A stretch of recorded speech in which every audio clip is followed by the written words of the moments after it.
You know that sound. The second it goes off, your heart rate spikes, your cortisol floods your system, and before your eyes are even fully open, you're already stressed. Have you ever laid there in the dark, staring at that glowing screen and wondered, why do we do this to ourselves?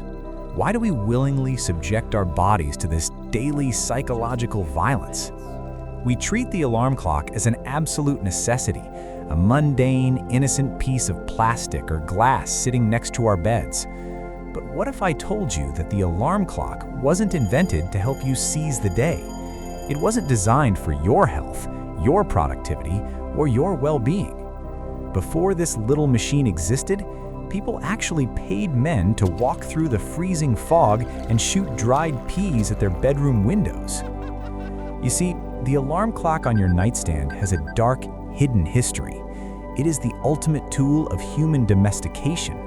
It was designed to hijack your biology, steal your free will, and turn your natural sleep cycle into a measurable, sellable commodity. Welcome to the hidden history of the alarm clock. To understand how we became slaves to the morning bell, we have to travel back over 2,000 years. For the vast majority of human history, time was incredibly fluid.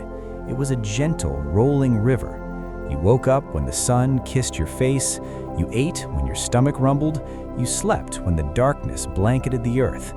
Time was measured by the changing of the seasons, the phases of the moon, and the shifting tides. If you lived in a medieval village, maybe your day was punctuated by the ringing of a church bell or the call to prayer.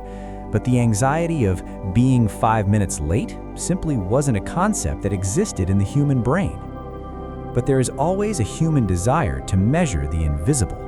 Enter the ancient Greeks, specifically a brilliant engineer named Ctesias in the 3rd century BCE. He was obsessed with water clocks, known as the clepsydra, which measured time by allowing water to drip from one vessel into another at a constant, predictable rate.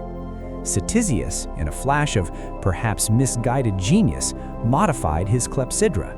He rigged the mechanism so that when the water reached a specific level, it would release a mechanism that dropped pebbles onto a brass gong. This was the world's very first alarm clock. But here is the fascinating part.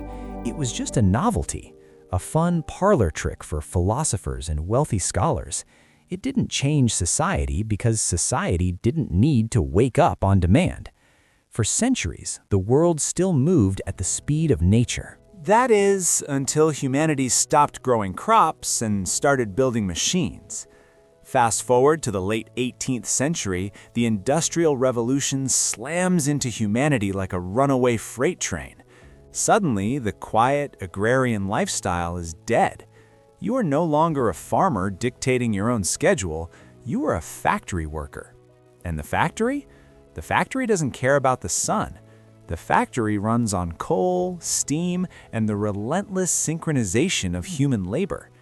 This was the exact moment in history when time stopped being something that just passed and became something that was heavily kept.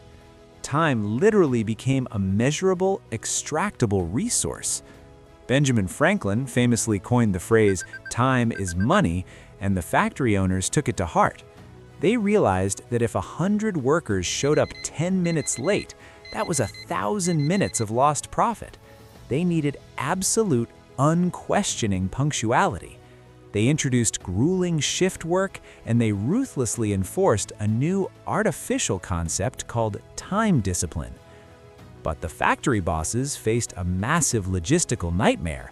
How do you get thousands of exhausted, malnourished people to wake up at 4:30 a.m. in the pitch black of a brutal British winter, long before cheap mechanical clocks were available to the working class? If you can't build a machine to do it, you hire a human. Enter the knocker-upper. In the 19th century, across the industrial towns of Britain and Ireland, this was a legitimate, highly respected, and essential profession. For a few pence a week, a knocker-upper would walk the dark, freezing streets of London or Manchester in the dead of night. They carried long, heavy bamboo poles to reach second or third-story windows. They wouldn't smash the glass, of course. They would gently but persistently tap on the bedroom window of their client until they saw a sleepy face appear behind the glass, confirming the worker was officially awake and ready for the mills. Some knocker-uppers were incredibly innovative. Take Mary Smith, a famous knocker-upper in East London. Instead of lugging around a heavy pole, she used a hollow tube like a blowgun, shooting dried peas at the windows of sleeping workers. It was loud enough to wake the paying client, but quiet enough to not disturb the neighbors who hadn't paid for the service. But this bizarre ecosystem begs a fascinating question. Who woke up the knocker-upper? The answer is simple and perfectly illustrates the desperation of the era. They didn't sleep. Most knocker-uppers were night owls, the elderly, or insomniacs who slept during the day so they could control the morning for everyone else. This human alarm system worked for decades. But capitalism is obsessed with efficiency, and paying a human to wake another human was eventually deemed too slow and too expensive. In 1787, an American clockmaker named Levi Hutchins invented a personal mechanical alarm clock. But there was a massive catch. It was built solely for him and only rang at exactly 4 a.m., the precise time he needed to wake up for his job. It wasn't until 1847 that a French inventor named Antoine Redier patented the first adjustable mechanical alarm clock. Suddenly, the technology became mass-producible. The knocker-uppers were slowly put out of business, their bamboo poles replaced by the ticking time bomb on your bedside table. Let's pause for a second and think about the sheer magnitude of this shift. What if the affordable mechanical alarm clock was never invented? Without this tiny, annoying device, the entire framework of modern capitalism would have collapsed. The 9-to-5 workday couldn't exist. Global supply chains, international stock markets, live television broadcasts, they all rely entirely on billions of people waking up at the exact same unnatural, synchronized moment. Without the alarm clock, we would have been forced to build a society that respected human biology. We would have worked when we were rested, not when a piece of metal commanded us to. Instead, we adapted our bodies to fit the machine. We permanently traded the gentle sunrise for the violent ringing of a bell. When you look at it through the lens of history, the alarm clock is not a tool of convenience, it is an instrument of compliance. For millions of years, your ancestors woke up gradually. Their brains slowly shifted from deep REM sleep to light sleep, nudged awake by the dropping temperature of the morning air and the increasing light of the sun. Waking up was meant to be a transition. Today, waking up is a trauma. When that alarm screams at 6 a.m., it is literally shocking your nervous system. Your body perceives that sudden, jarring noise as a physical threat. It dumps adrenaline into your bloodstream as if a predator has just stepped into your cave. We begin almost every single day of our modern lives in a manufactured state of biological panic. Over the last century, we've been brainwashed to view the ability to jump out of bed at an ungodly hour as a sign of discipline, ambition, and moral superiority. We glorify the hustle culture of the 5 a.m. club. But in reality, the alarm clock is the ultimate symbol of our domestication. It is the brutal factory whistle of the 1800s, shrunken down, polished, and invited into our most intimate private space, our bedrooms. The alarm clock doesn't serve you, it serves the system.